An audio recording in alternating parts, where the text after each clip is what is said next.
شاہنواز اور مہرونِسا میں ایک دفعہ پھر سے آئیں گی دوریاں۔ چھوٹی سی غلط فہمی کی وجہ سے دونوں کا رشتہ دوبارہ خراب ہو جائے گا، دونوں دوبارہ ایک دوسرے سے الگ ہو جائیں گے۔ عروج ہی سب کے گلے کا کانٹا بنی ہوئی ہے، کسی کو بھی چین سے جینے نہیں دیتی، کینچی کی طرح زبان چلتی ہے عروج کی۔ آج کی ایپیسوڈ کی بات کر لیتے ہیں تو آج کی ایپیسوڈ بھی کافی بورنگ تھی، کچھ بھی خاص نہیں ہوا، وہی پرانے والی چیزیں، وہی رافع اور عروج کی فائٹ۔ عروج ایک تو گھر کا کوئی کام کرتی نہیں ہے اور اوپر سے زبان بھی اتنی چلاتی ہے۔ رافع جب آفس سے گھر آتا ہے تو وہ رافع سے پوچھتی ہے کہ کیا تم ابھی بھی مہرونِسا سے بات کرتے ہو؟ تو رافع کہتا ہے ہاں میں بات کرتا ہوں۔ وہیں عروج شروع ہو جاتی ہے کہ تم ابھی بھی اس سے پیار کرتے ہو، تم نے اس کا پیچھا نہیں چھوڑا، تم مجھے چیٹ کر رہے ہو، تم نے اسے کال کی تھی، وہ میں نے دیکھی ہیں تمہارے موبائل میں نے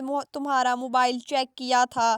وہیں رافع کو اور غصہ آ جاتا ہے کہ تم نے میری پرمیشن کے بغیر میرے موبائل کو ہاتھ کیسے لگایا؟ اتنے میں لڑتے لڑتے بات بڑھ جاتی ہے۔ وہیں اگلے دن کھانے کے ٹیبل پر دوبارہ ان دونوں کی لڑائی ہو جاتی ہے۔ آ کر عروج کافی باتیں سناتی ہے، اس کی ماں کو بھی اور رافع کو بھی۔ وہیں رافع غصے میں کہتا ہے کہ مجھے مجبور مت کرو کہ ہم دونوں کا رشتہ ٹوٹ جائے، مجھے کچھ ایسا کہنے پر مجبور نہ کرو۔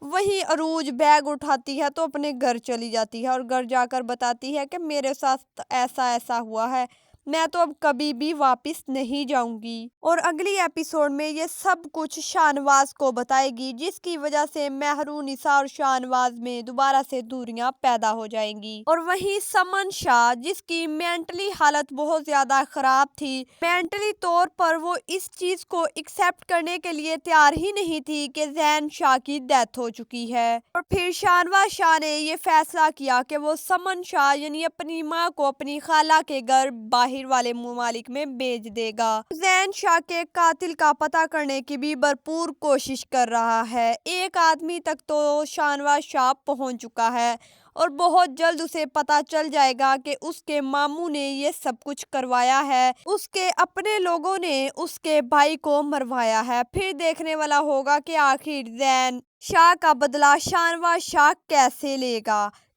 لے گا اپنے ماموں سے بدلہ۔ آج کی ایپیسوڈ میں صرف ایک ہی سین پیارا تھا جو کہ اینڈ میں دکھایا گیا، اس میں شاہنواز شاہ بندوق تان کر بیٹھا ہوتا ہے اور وہ سین بہت ہی پیارا تھا۔